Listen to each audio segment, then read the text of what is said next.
దేవుని వాగ్దానం. ఈ ఉదయకాల సమయంలో ఈ దినం దేవుని వాగ్దానం ఈ చక్కటి ఆత్మీయ కార్యక్రమానికి ప్రేమతో ఆహ్వానిస్తూ బాగున్నారా? లేచారా? మార్నింగ్ ప్రార్థన చేసుకుంటున్నారా? ఫస్ట్ ప్రవీణ్ యూట్యూబ్ నుండి మార్నింగ్ ప్రేయర్, ఈవినింగ్ ప్రేయర్ మీకోసమే కదండి. దేవుడు నిన్ను ప్రేమిస్తున్నాడు కదా, ఆయన నిన్ను విడవడు కదా. ఈరోజు ఏ సమస్యలు చాలామంది అంటారండి, మేము ప్రార్థన చేస్తున్నామండి జవాబు లేదు, మేము దేవుని వెతుకుతున్నామండి జవాబు లేదు. మాకెందుకండి కష్టాలు? దేవుడు నీకున్నాడు, దేవుడు నిన్ను ప్రేమిస్తున్నాడు, దేవుడు నిన్ను బలపరుస్తాడు, దేవుడు నీకు సహాయం చేస్తాడు, నెమ్మది కలిగిస్తాడు, శాశ్వతమైన కృపణిస్తాడు, అద్భుతం చేస్తాడు, ఆశ్చర్యకార్యం జరిగిస్తాడు. ధైర్యంగా ఉండు. ఈరోజు ఒక్క వాగ్దానం చదవను, నేను చదువుతున్నాను. మరి ఇర్మియా గ్రంథం 32వ అధ్యాయం 41వ వచనం. వారికి మేలు చేయుటకు వారి యందు ఆనందించుచున్నాను, వారికి మేలు చేయుటకు వారి యందు ఆనందించుచున్నాను. ఎంత గొప్ప దేవుడు అండి. నీకు మేలు చేయడానికి దేవునికి హ్యాపీ అట, సంతోషం అట. నీకు మేలు చేస్తే, మేలు చేయట విషయంలో ఆయన నీకు మేలు చేయడానికి హ్యాపీగా చేస్తాడట. నేను ఎంత గొప్ప ప్రేమ అండి దేవుంది. ఎవరికన్నా మనకి ఏదైనా చేస్తే నేను ఇట్లా చేస్తాడు దేవుడు అంటే, నీకు మేలు చేయటం నేను ఆనందించే దేవుడు. ఎందుకు అనుకుంటున్నావు? నీకు ఎప్పుడు నేను మేలే చేస్తా. నువ్వు మేలు పొందినప్పుడు నాకు హ్యాపీ, నాకు ఆనందం, సంతోషం, ఎంత తృప్తి.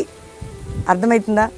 నిన్ను ఎట్లా ప్రేమిస్తున్నాడంటే దేవుడు నీకు అన్ని విషయాల్లో కూడా మేలు చేసి నీ యొక్క నీ ఆశీర్వాదాన్ని చూసి ఆనందిస్తాడట ఆయన. ఎవరైనా మన బ్లెస్సింగ్ చూసి ఏడుస్తారు కదండి, ఆయన ఆనందిస్తాడట. అబ్బో వీళ్ళకి ఎంత ఉంది అంత ఉందని అందరూ అంటూ ఉంటారు కదా.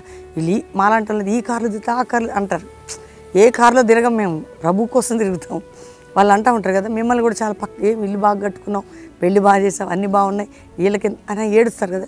దేవుడు మేలు చేయటి మంచి దేవుడు అండి. ఆ మనసు మనకు కూడా ఉండాలి. వాక్యానుసారంగా చెప్తే ఆ మనసు ఇతరులకు మేలు చేస్తే హ్యాపీగా ఫీల్. అబ్బా నాకు ఎంత సంతోషమో ఎవరికన్నా మంచి చేయడం కదా.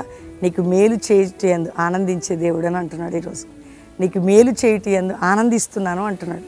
అటు ధైర్యంగా ఉండు, దేవుని స్తుతించు, ప్రార్థన చేసుకో, దేవుడు నీకు తోడుకుంటాడు. ప్రార్థన చేసుకున్నాను. తండ్రి, కుటుంబాలకి రక్షణ లేని వారికి రక్షణ, రోగులకి స్వస్థత, వ్యాధులు ఉన్న వారికి విడుదల, అప్పుల ఆర్థిక బాధ, మానసిక ఒత్తిళ్లు, కుటుంబ పోరాటాలు, నిందలు, గాయాలు, అవమానాలు అన్ని కట్లను తెంచి ఆశీర్వదించి వర్ధల చేయండి. ఎవరికి దిక్కులేని స్థితిలో సమస్యలు గుండున్నా మీరు తోడుగా ఉండి మీరు అద్భుతం చేసి, ఎవరి కష్టకాలముల నుండి, దుఃఖ సమయముల నుండి వారిని విడిపించి, వారికి కావలసిన కృపని తోడుగుంచి, అయ్యా మ్యారేజ్ డే, బర్త్డే బిడ్డలు దీవిస్తూ, ఎవరికైతే అక్రమ కేసులు కొట్టివేయబడి అన్యాయం నుండి విడిపించి, ఇతర దేశాల్లో మా ప్రియులందరినీ రక్షించి వారికి తోడుగా ఉండమని, కల్వరి మినిస్ట్రీకి మేలు చేయటం ఆనందించే నీ కృప విస్తరించునుగాక అని శుభములను పలుకుతూ యేసు నామములో అడుగుచున్నాం తండ్రి, ఆమెన్. దేవుని బిడ్డలారా, ఫస్ట్ ప్రవీణ్ యూట్యూబ్ రోజు మీకు ఇస్తున్న వాగ్దానం అందరు లైక్ చేసి షేర్ చేయండి. ఎవరైనా ఇంకా బైబిల్ కాలేజీ నడుస్తుంది 1 year రావాలనుకుంటే వచ్చి బెల్లంపల్లిలో 1 year పాలు పొందండి. యంగ్ బాయ్స్, యంగ్ గర్ల్స్కి పిలుపు, దర్శనం కలిగిన వారు. నెక్స్ట్ మీ అందరికీ చెప్పే ప్రాముఖ్యమైంది, మరి 50 దినాలు ప్రారంభించబడబోతున్నాయి. ఆగస్టు 28 ఉదయం 7 గంటలకు ప్రారంభ సభ బెల్లంపల్లిలో, అక్టోబర్ 16 ముగింపు సభ. కుటుంబాలుగా రండి, పాలు పొందండి, 50 దినాలు దీవించబడండి. God bless you. Praise the lord.